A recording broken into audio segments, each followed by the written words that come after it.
The massive alien ship hung in space like a polished silver teardrop, reflecting the distant sunlight as it approached Earth's orbital defense station. Inside the control room of ECS Horizon, Captain Laura Bennett watched the vessel with a mixture of awe and caution. Humanity had known about alien life for 3 years now, but this was the first official diplomatic visit from the Galactic Alliance. "Are we ready for this, Eric?"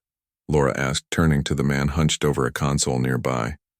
Eric Martinez didn't look up, his fingers dancing across the holographic interface as he made final adjustments to the station's communication systems. "Almost got it, Captain. Their transmission frequencies are unlike anything we've worked with before." At 42, Eric had spent most of his career fixing things people said couldn't be fixed. His dark hair was streaked with gray at the temples, and permanent laugh lines framed his eyes. The patch on his uniform identified him as Chief Engineer, but everyone on the station called him by a different title. "Work your magic, wizard," Laura said with a smile. "We can't afford any misunderstandings today." The alien vessel sent another ping, and Eric's console lit up with success indicators. "Got it. Translation matrix is syncing now. We should be able to understand them, and they should be able to understand us." Laura nodded and straightened her uniform. "Open a channel." The main screen flickered to life, revealing a being that resembled a tall, slender humanoid with iridescent blue skin and 4 arms. Its eyes were large and entirely black, set in a face with no visible nose and a small, lipless mouth. "Greetings. From Earth and the United Earth Government," Laura said clearly. "I am Captain Laura Bennett of the Earth Cooperative Station Horizon. We welcome the Galactic Alliance to our solar system." The alien inclined its head in what seemed like a universal gesture of respect. "I am Ambassador Zixith of the Vextari, speaking on behalf of the Galactic Alliance. We come in peace and with curiosity about your species." The translation came through smoothly, a testament to Eric's skill with the newly developed system. "We've prepared docking procedures that should accommodate your vessel," Laura continued. "My chief engineer has adapted our systems to interface with yours based on the specifications you sent." The ambassador's head tilted slightly. "Chief engineer? This is the one who interprets your technology?" "Yes," Laura nodded, gesturing toward Eric. "This is Eric Martinez, our resident wizard when it comes to technology. There's nothing he can't fix or figure out." A strange expression crossed the ambassador's face as the translation came through. "Wizard? Your species employs practitioners of mystical arts in your space program?" Laura blinked in confusion, then laughed. No, it's just an expression. Eric is an engineer, but he's so good at solving impossible problems that we jokingly call him a wizard." The alien's black eyes narrowed. "I see. Your language contains imprecisions." Eric stepped forward. "Ambassador, I've adapted our docking systems to connect with your vessel's specifications. We can begin docking procedures whenever you're ready." The alien stared at Eric for a long moment. "You created an interface between our technologies without prior contact or established protocols?" "Well, yes," Eric said, scratching his neck. "Your specifications were quite detailed. I had to improvise some solutions, but the systems should talk to each other now." The alien turned to speak with someone off-screen, the conversation happening too quickly for the translation software to catch. When Zixith turned back, there was a new intensity in their gaze. "We will proceed with docking. Our engineers wish to inspect this interface." 30 minutes later, the alien ship had successfully docked with the station. A delegation of Vextari engineers, led by Ambassador Zixith, stood in the airlock examining the connection point between the two vessels with devices that hummed and flashed. "This should not function," one of them said, a tall Vextari with green markings on its blue skin. "The power modulation is non-standard. The data protocols are incompatible, yet the connection is stable." Eric shrugged. "I had to get creative. Your power systems run on a different frequency than ours, so I built a converter that shifts between the two. As for the data, I wrote a quick translation layer that converts your signals into something our computers understand." The alien engineers exchanged looks that even humans could recognize as disbelief. Ambassador Zixith approached Laura, who stood watching the proceedings. With a diplomatic smile, Captain Bennett, the Vextari do not use wizards in our engineering corps. We use science, precision, and established principles. Your engineer claims to have created solutions that our analysis says should be impossible. That's why we call him a wizard, Laura replied. Eric has a knack for making the impossible possible. This term, wizard, it implies supernatural abilities, Zixith said, the translator making the word sound stiff and formal. It suggests your species believes in mystical forces. It's just an expression, Laura explained patiently. A figure of speech. Eric is very skilled, so we playfully call him a wizard. Zixith didn't seem satisfied with this answer. The Alliance must evaluate whether Earth is ready for full membership. Your technology is less advanced than ours, yet your wizard created a functional interface our engineers claim should not work. This suggests either primitive thinking reliant on superstition or technology you are concealing from us. Eric stepped forward. Ambassador, I'd be happy to explain exactly how the interface works. There's no magic involved, just creative problem solving. The Galactic Alliance has protocols, Zixith said firmly. We have established methods developed over thousands of years. Your creative problem solving appears to violate several fundamental engineering principles we hold as absolute. Sometimes you have to break the rules to make progress, Eric said with a smile. The ambassador's expression remained unreadable. This attitude is concerning. However, the Council wishes to observe humans more closely before making a decision. About your status in the Alliance, Laura stepped in smoothly. We would welcome the opportunity to demonstrate human ingenuity and our commitment to peaceful cooperation. Very well, Zixith said after a moment. The Council proposes a joint mission, a test of sorts.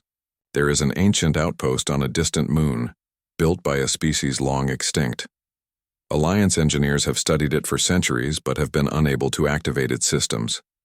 Perhaps your wizard would like to attempt what the finest minds in the galaxy have failed to accomplish.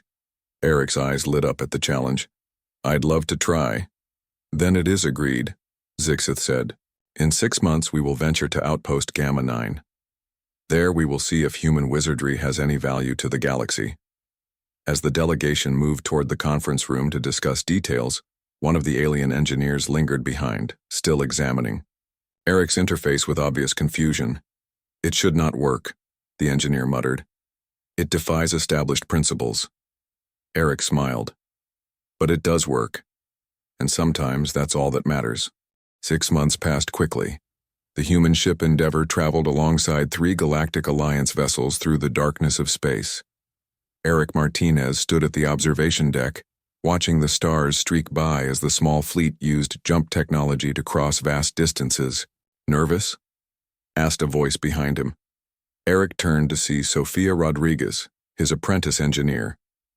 At 28, she was the youngest member of the human delegation, but also one of the brightest minds Earth had to offer. Not nervous, Eric replied. Just curious. 6 months of studying their technology and I still feel like I barely understand the basics. That's because they keep everything in neat little boxes, Sophia said, joining him at the window. Every problem has one correct solution according to the Alliance handbook. Eric smiled. And we both know that's not how engineering really works. The ship slowed as they approached a massive gas giant with swirling storms across its surface. Orbiting the planet was a small, rocky moon. Their destination. Outpost Gamma 9, Sophia whispered. Built by a race that disappeared 10,000 years ago. The moon grew larger in the viewport. Its gray surface was mostly barren except for a gleaming structure that reflected the distant sun's light. The outpost looked like a collection of silver domes connected by transparent tubes built into the side of a crater. All personnel, prepare for landing, announced Captain Ramirez over the ship's speakers. We will dock with the Alliance base in 30 minutes. The Alliance had built a small research station near the ancient outpost. As the human ship docked, Eric and Sophia gathered their equipment. They had brought tools from Earth, though the Alliance engineers had warned them that their primitive technology would be useless against the advanced systems of the outpost. Ambassador Zixith greeted them as they stepped off their ship. Engineer Martinez, welcome to Outpost Gamma 9. I trust your journey was productive. We spent most of it studying the information you provided about the outpost, Eric replied. Though I have to say there's a lot of information about what doesn't work, but not much about what does. That is because very little works, said a new voice. A tall Vextari stepped forward, with light green markings on its blue skin. I am Chief Engineer Naxvir. I have studied this outpost for 27 of your Earth years. Naxvir looked at the tools Eric and Sophia carried. Your primitive implements will be of no use here. The technology in the outpost is beyond even Alliance understanding. Sometimes the simplest tools are the most useful, Eric said with a smile. I'd like to see the outpost as soon as possible. Naxvir made a gesture that might have been the Vextari equivalent of a shrug. As you wish, but I must warn you of the current situation. The outpost's power core has become unstable. We believe it will fail catastrophically within 14 Earth days. Eric's smile faded. That wasn't in the briefing materials. The situation developed 3 weeks ago, Ambassador Zixith explained. We considered canceling this mission, but the Council was curious to see if human wizardry could offer new insights. So this isn't just a test, Sophia said. It's an actual emergency. Indeed, Naxvir replied. If the power core explodes, it will destroy this moon and potentially damage the planet it orbits. The Council has prepared evacuation plans, but we would prefer to stabilize the core. Eric exchanged a glance with Sophia. Well then, he said, we'd better get to work. The walk to the outpost took 20 minutes across the moon's surface. The Alliance had constructed an airlock that connected to one of the outpost's entrances. Inside, the ancient structure was even more impressive. The walls seemed to be made of a single piece of metal that glowed with a soft silver light. Strange symbols were carved into every surface. What powers this place? Eric asked, running his hand along a wall. Unknown, Naxvir replied. The power core is there. The alien pointed to a sealed door at the end of a long hallway. It emits energy similar to our quantum reactors, but the principles appear different. We cannot access its controls. Eric walked to the door and placed his hand on it. Nothing happened. We have tried every known method to open it, Naxvir said. Sound, frequencies, electromagnetic pulses, even physical force, nothing works. Have you tried asking nicely? Sophia asked with a grin. The alien stared at her. Asking? The door is not sentient. She's joking, Eric explained. Human humor. Ah, another imprecision in your communication, Zixith noted. This is not a time for humor. The core's energy fluctuations have increased by 17% in the last day alone. Eric walked slowly around the sealed room, examining every inch of the walls. He noticed thin lines running along the floor, almost invisible unless viewed from the right angle. These lines, he said, kneeling down. They look like circuits. Yes, Naxvir agreed. We believe they carry information or energy throughout the structure, but they do not respond to any of our diagnostic equipment. Eric pulled a simple multimeter from his pack. The Alliance engineers watched with what seemed like amusement as he touched the probes to the lines in the floor. The meter sparked and died in his hands. Your primitive tool cannot handle the energy in those circuits, Naxvir said. As I told you. Eric set the broken meter aside and reached for another tool. That told me something important, though. These aren't just information pathways. They're carrying serious power. He worked for hours, trying different approaches while the aliens observed. By the end of the first day, Eric had made no visible progress, and the Alliance engineers seemed satisfied that their predictions were correct.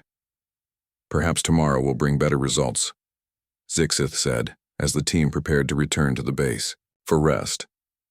Eric stayed behind, staring at the sealed door.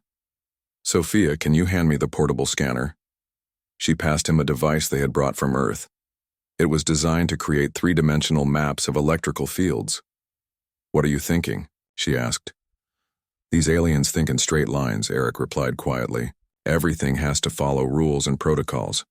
But whoever built this place, He gestured to the organic flowing design of the hallway. They didn't think that way. He activated the scanner and slowly moved it across the floor, walls, and ceiling around the sealed door. The device beeped as it collected data. Got it, Eric said, studying the screen. The circuits don't just run along the floor, they form a pattern, a complete circuit that surrounds the door. So we need to close the circuit somehow? Sophia asked. Eric nodded. But not with our technology. I think it needs to be something that matches the signature of this place.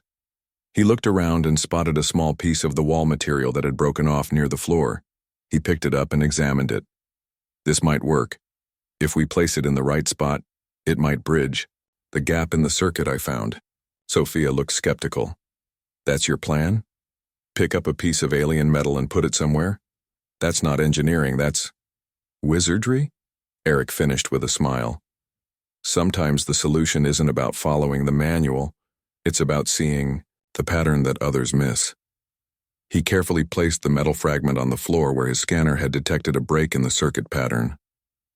For a moment, nothing happened. Then the piece began to glow with the same soft light as the walls. The sealed door slid open silently. Inside was a chamber filled with swirling light, centered around a pulsing core of energy that changed colors rapidly, a sign of its instability. Think we found our problem, Eric said. Behind them, Naxvir and several other Alliance engineers rushed into the hallway, alarms beeping on their devices. Impossible, Naxvir whispered, staring at the open door. How did you do this? Sometimes, Eric said, you have to stop thinking like an engineer and start thinking like a wizard. The power core pulsed with unstable energy, changing from blue to red and back again. Eric stepped carefully into the chamber, followed by Sophia and the alien engineers. The room was circular, with the core suspended in the center inside what looked like a field of pure energy. Around the walls were panels covered in symbols similar to those throughout the outpost. We need to stabilize it, Eric said, studying the core. Any ideas? Naxvir approached one of the panels. We have tried to decipher these controls for decades. They do not respond to any known interface method. Eric walked slowly around the room, taking everything in. The core's pulsing had a pattern to it. 3 quick flashes of red, then a longer period of blue, then back to red. It's a warning, he said suddenly, like a heartbeat getting irregular. The core is not alive, Zixith said. It is technology, not biology. Maybe whoever built this place didn't see much difference between the two, Sophia suggested, earning a confused look from the aliens. Eric reached into his toolkit and pulled out a small device with a screen. He held it up toward the core, and the screen displayed readings of the energy patterns. The core is releasing energy in bursts, but there's nowhere for it to go, he explained. It's like a pressure cooker with no release valve. Our analysis reached the same conclusion, Naxvir said. But the system was designed to channel that energy somewhere. The pathways exist, but are not functioning. Eric nodded. Show me what you've tried so far. For the next 2 hours, Naxvir demonstrated all the approaches the Alliance had attempted. They had tried connecting their own technology to the panels. They had attempted to redirect the energy using external devices. They had even tried to shut down the core completely, though that had only made the instability worse. You're all trying to make your technology work with theirs, Eric said. But what if their technology needs to recognize you first? What if it's designed to respond to the builders? The builders have been extinct for 10,000 years, Zixith reminded him. Yes, but their technology is still active. What if it's waiting for the right pattern? Eric stared at the symbols on the wall, then at the pattern of the energy, pulses from the core. He pulled out a small notepad, an actual paper notebook, and began sketching the symbols, then the energy pattern. Sophia looked over his shoulder.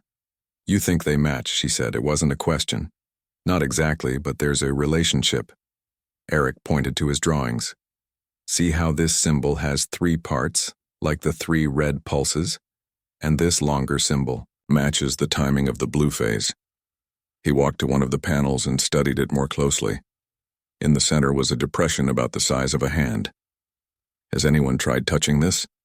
He asked. Of course, Naxvir replied. It does not respond to touch. Eric placed his hand in the depression anyway. Nothing happened. The builders had 5 digits, like humans, Sophia observed, looking at some of the designs around the room. But the Vextari have 4. Eric looked at his hand, then at Naxvir's 4-fingered hand. Maybe that's it. The system is looking for a match to its creators.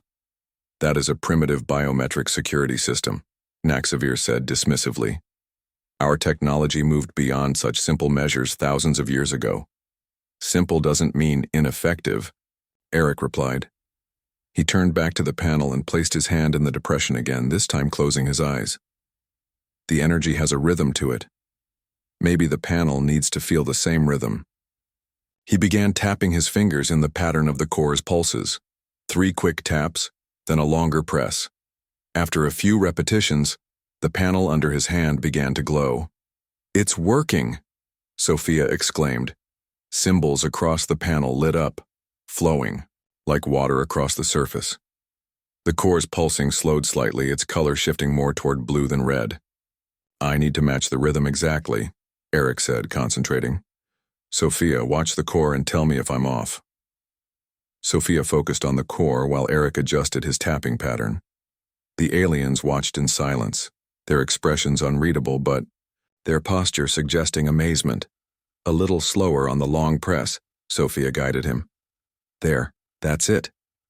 The panel suddenly displayed new symbols, glowing brightly. The core's pulsing stabilized to a steady blue glow. I think we've got access to the controls now, Eric said with a smile. But I have no idea what any of these symbols mean. Naxvir stepped forward cautiously. These appear to be energy flow indicators. This one, he pointed to a symbol that looked like a branching path, might represent distribution channels. So we need to give the excess energy somewhere to go, Eric nodded. The outpost must have systems that use this power. He touched another symbol on the panel, and a holographic display appeared above it, showing what looked like a map of the entire outpost. Certain pathways were highlighted in bright blue while others were dark. The blue lines must be active energy conduits, Sophia said. The dark ones are inactive. If we can reroute the energy to these inactive sections, Eric mused, it might relieve the pressure on the core. He touched one of the dark pathways on the hologram. Nothing happened. There must be damaged connections preventing the energy from flowing, Naxvir said. We would need to physically repair them. Eric studied the map. These junction points here, and here. He pointed to 3 spots where blue lines met dark ones. Those are our targets. The team split up to investigate the junction points. Eric and Sophia took the closest one, while Naxvir and the other aliens examined the others. They kept in contact through their communication devices. The junction Eric and Sophia found was behind a wall panel in a corridor they hadn't explored before. The panel came off easily, revealing a mess of crystalline structures that looked like circuit pathways. One crystal was clearly broken with a gap in the connection. We need to bridge that gap, Eric said, examining his toolkit. But none of our materials will conduct this type of energy. Sophia looked around the corridor and noticed similar crystalline structures embedded in the walls. What if we borrow from somewhere else, somewhere non-essential? Eric grinned. Now you're thinking. Like a wizard. They carefully extracted a small crystal from a decorative section of the wall. Eric used a simple tool to shape it to the right size, then delicately placed it in the gap in the junction. The crystal lit up immediately, and energy began flowing through the previously dark pathway. Junction 1 restored, Eric reported over the comm. How are the others coming? We are unable to access the crystal structure in Junction 2, Naxvir replied. Our tools cannot penetrate the outer casing. Try looking for an access panel, Eric suggested. These builders were smart. They would have made maintenance possible. There is no panel, Naxvir insisted. The wall is smooth. We're heading your way, Eric said, packing up his tools. When they arrived at Naxvir's location, Eric examined the wall carefully. Unlike their junction, this section appeared completely solid. The builders wouldn't make this impossible, he muttered. There's always a way. He ran his fingers along the edge of the wall, feeling for any irregularity. Near the floor, his fingers caught on a tiny indentation. He pressed it, and a small section of the wall slid away, revealing the junction. How did you know? Naxvir asked, clearly startled. I didn't, Eric admitted, but I know that good engineers always build a way to fix their work. With Eric's guidance, they repaired the second junction point using the same method as the first, finding a non-essential crystal and reshaping it to fit the gap. The third junction proved more challenging. It was located in a section of the War outpost that had suffered structural damage, possibly from a meteor impact thousands of years ago. The whole area is unstable, Naxvir warned as they approached the damaged section. Our scans show the outer hull has been compromised in several places. Eric studied the map they had downloaded from the control room. We don't need to go all the way in. The junction is just past that bent support beam. The corridor ahead was twisted, with walls that had buckled inward and floor panels that had come loose. The team moved carefully, testing each step before putting their full weight down. Stop, Sophia said suddenly. Look at the floor. The metal plates ahead were vibrating slightly, suggesting the structure beneath was not sound. We can't go any further, Zixith said. The risk of collapse is too great. Eric looked around, considering their options. We don't all need to go. I can make it if I'm careful. That is not wise, Naxvir objected. If the floor collapses, you will be killed. If we don't fix that junction, the core will explode. And we'll all be killed, Eric pointed out. I'm the lightest one here except for Sophia, and I'm not risking her life. Before anyone could argue further, Eric began making his way forward, placing his feet carefully on the edges of the floor panels where they would have the most support. The metal creaked beneath him but held. He reached the bent support beam and squeezed past it into the damaged section beyond. The junction box was visible now, mounted on a wall that leaned at a dangerous angle. I can see it, he called back to the others. The crystal pathway is completely shattered in this one. We need to abort, Zixith said. Return to the ship and evacuate while we still can. Just give me a few minutes, Eric replied. He examined the junction closely. Unlike the other two, this one had multiple breaks in the crystal pathway. He would need several replacement pieces, and he couldn't go back for more without risking the floor collapsing. He looked around the damaged room for anything he could use. The impact that damaged this section had exposed layers of the outpost's construction. Among the debris, Eric spotted something interesting. Smaller crystal filaments running through the structure of the walls themselves, like veins in a living organism. These might work, he muttered to himself. He carefully extracted several of the filaments, which came free with surprising ease. The floor beneath him groaned. He needed to work quickly. Eric laid the crystal filaments across the gaps in the junction's pathways. They were too thin to bridge the gaps completely, but he had an idea. He pulled a small tool from his pocket, a simple laser pointer he used to highlight areas during presentations. Let's hope this works, he said. He activated the laser, adjusting it to its lowest setting, and aimed it at one of the crystal filaments. To his amazement, the filament began to grow, extending along the pathway of the laser light. He carefully guided the beam, watching as the crystal seemed to feed on the energy and extend itself to bridge the gap in the junction. What are you doing? Naxvir called from beyond the bent beam. Our sensors detect unusual energy patterns. I think I found how they built this place, Eric replied excitedly. The crystals are semi-organic. They grow when given the right energy source. He repeated the process with each broken section, watching as the crystal filaments grew to fill the gaps. When the last connection was made, the entire junction lit up with a soft blue glow. It's working, he shouted. The path is... A loud crack interrupted him as the floor beneath his feet shifted. The entire room tilted further to one side. Eric! Sophia called out. Get out of there now! He didn't need to be told twice. Eric scrambled back toward the bent beam, the floor panels separating beneath him. He leapt the final distance, barely catching the edge of the beam as the floor where he had been standing collapsed completely. Naxvir reached out with one of his forearms and pulled Eric to safety. That was foolish, the alien engineer said, but there was something like respect in his voice. Eric grinned. But it worked. They hurried back to the control room. The core's pulsing had steadied to a consistent blue glow, and the energy levels on the display were dropping to safer ranges. The pressure is decreasing, Naxvir confirmed, checking the readings. The excess energy is now flowing through the restored pathways. Eric leaned against a wall, catching his breath. Where is it going? What is the outpost using the power for? As if in answer to his question, the entire structure hummed to life around them. Lights that had been dark for millennia began to glow. New holographic displays appeared in the center of the room, showing images that shifted and changed too quickly to follow. The outpost is activating, Zixith said, wonder evident in his voice.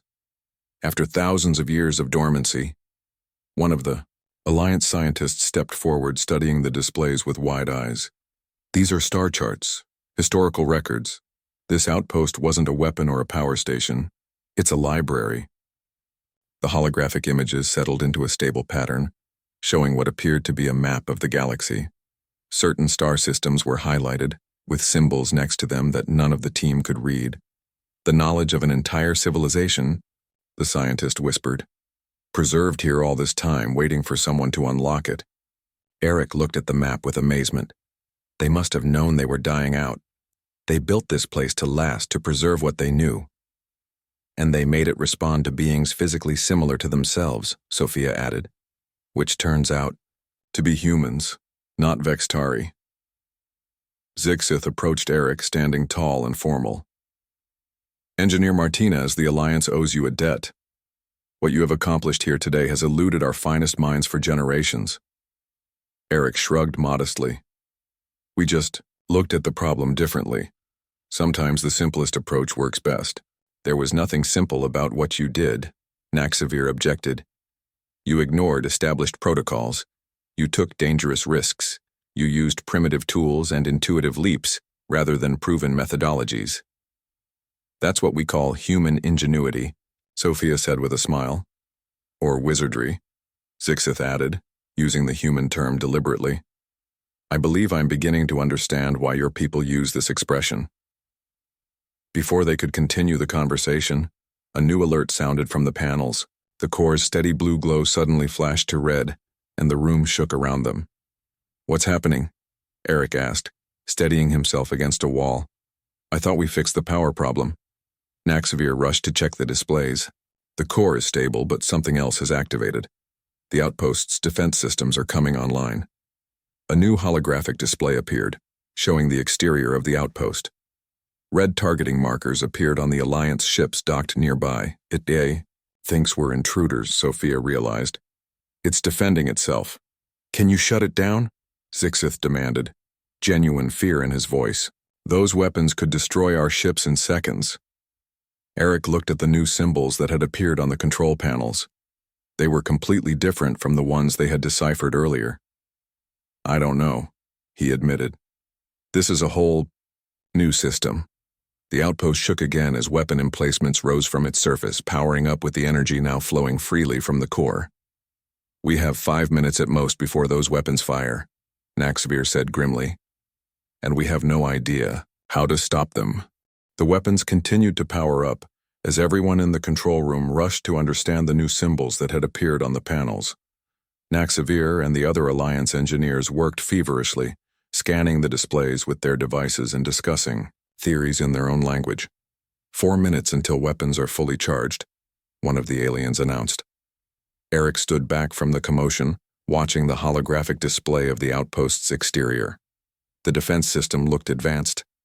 Energy, weapons that could easily destroy their ships. We're thinking about this wrong, he said suddenly.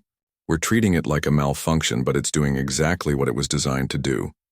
Which is to destroy us, Zixith said grimly. No, to protect the knowledge inside from people who might misuse it. Eric turned to Sophia. Remember how we got access to the core controls? The system needed to recognize us as similar to the builders. Sophia's eyes widened with understanding. The defense system doesn't know we're friendly. We need to identify ourselves properly. Eric nodded and approached the main control panel again. He placed his hand in the same depression that had responded before, but nothing happened. Different system, different approach, he muttered. He studied the new symbols, looking for patterns. One symbol appeared repeatedly. It looked like a circle with 3 lines extending outward. The builders were explorers, Eric said, thinking aloud. Their outpost is filled with star charts and knowledge. They built it to last, to share what they knew with other species who might come later. So why would they build weapons to destroy? Visitors? Sophia asked. Not visitors, invaders. Eric looked at the weapons displayed in the hologram. The defense system activated after we fixed the power and accessed the library. It's not trying to keep everyone out. It's trying to keep the knowledge safe. Eric spotted another panel on the opposite wall, one they hadn't noticed before. In the center was the same circle and line symbol. He walked over and examined it. This might be the defense control system, he said. Instead of a hand depression, this panel had what looked like 3 round indentations arranged in a triangle. 3 minutes, the alien engineer announced tensely. What do these indentations mean? Eric wondered, running his fingers over them. What would identify us as friends, not enemies? Sophia joined him at the panel. The builders valued knowledge, right? They were scientists, explorers. What if it's a test? Eric said. A test to see if we're advanced enough or peaceful enough to access their knowledge. He studied the 3 indentations more carefully. Each had a small symbol at its center. One looked like a spiral, one like a series of connected dots, and one like a wave pattern. These look like representations of different types of energy or matter, Eric said. The spiral could be a galaxy. The dots could be atoms. The wave could be radiation or light. 2 minutes, came the urgent update. Eric turned to Naxvir. I need 3 small sources of different energy types, something that represents matter, light, and gravity. The alien engineer looked confused but quickly consulted with his team. They returned with several small devices from their equipment.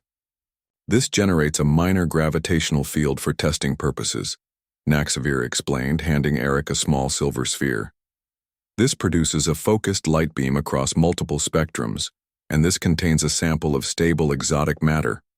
Eric took the 3 devices and carefully placed each in the corresponding indentation, the gravity generator on the spiral, the light device on the wave, and the matter container on the dots.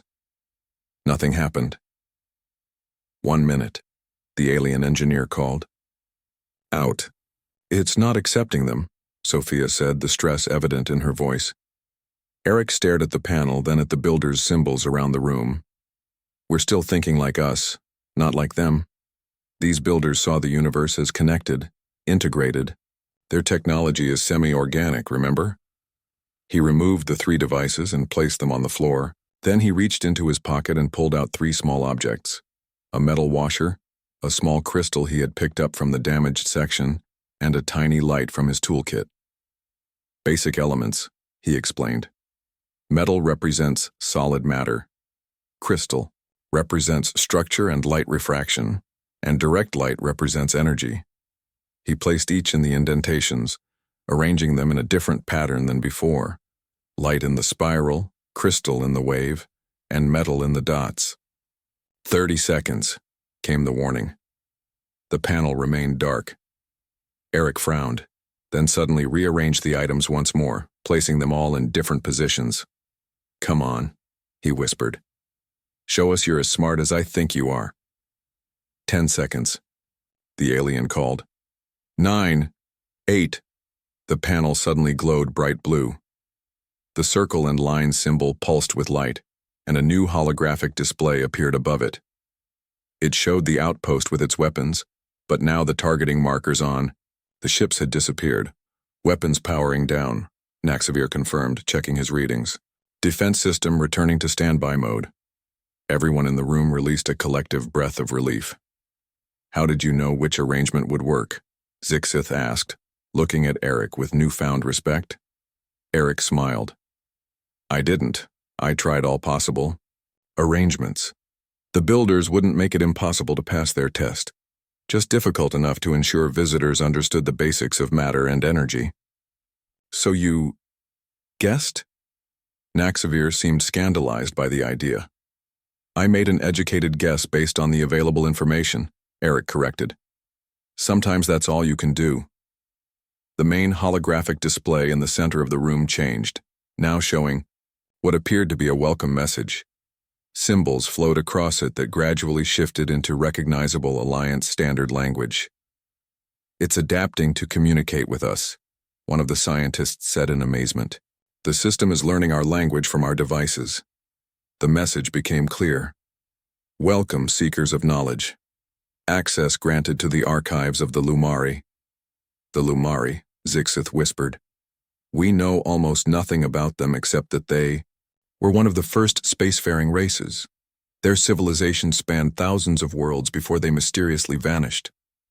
The holographic display expanded, showing countless categories of information: star charts, technological schematics, biological data, historical records, and much more. This is the greatest discovery in Alliance history, the lead scientist said, her voice filled with wonder. The combined knowledge of an entire advanced civilization, preserved perfectly. Zixith turned to Eric and Sophia. And we would never have accessed it without your unconventional methods. Sometimes the conventional approach isn't enough, Eric said. You need to be willing to try the impossible. I believe I now understand why humans call certain engineers wizards. Naxavir said thoughtfully, it is not about mystical powers, but about seeing connections others miss and finding solutions where none seem to exist. In the days that followed, teams of Alliance scientists arrived to begin the monumental task of studying the Lumari archives. The outpost became a joint research station, with humans working alongside aliens from dozens of worlds. Eric and Sophia prepared to return to Earth, their mission complete. Before they left, Zixith approached them with an official-looking document. The Alliance Council has created a new designation for engineers who demonstrate exceptional problem-solving abilities, the ambassador announced formally. It is called the Human Technical Intuition Specialist, though unofficially it is already being called Wizard-class Engineer throughout the fleet. Eric laughed. So we've officially added Wizard to the Galactic lexicon? Indeed, Zixith replied with what might have been the Vextari version of a smile. And I have a request. I wish to study under you to learn this human approach to engineering. You want to become a wizard? Sophia asked, clearly amused. I wish to expand my understanding beyond established protocols, Naxavir clarified. Your methods, while chaotic and occasionally terrifying, have proven effective in situations where our approach fails. Eric smiled and extended his hand in the human gesture of agreement. Lesson 1. Sometimes the craziest solution is the right one. Naxavir carefully took Eric's hand with two of his forearms. I believe this will be a most educational experience for us both. As they boarded their ship for the journey home, Sophia nudged Eric with her elbow. So, what's it feel like to have aliens calling you a wizard? Eric grinned. Pretty much how I expected. Any sufficiently advanced problem-solving looks like magic to those who don't understand it. Clark's third law with a twist, Sophia said, laughing. Exactly, Eric replied. But the best part is now we get to show the whole galaxy how human wizardry works.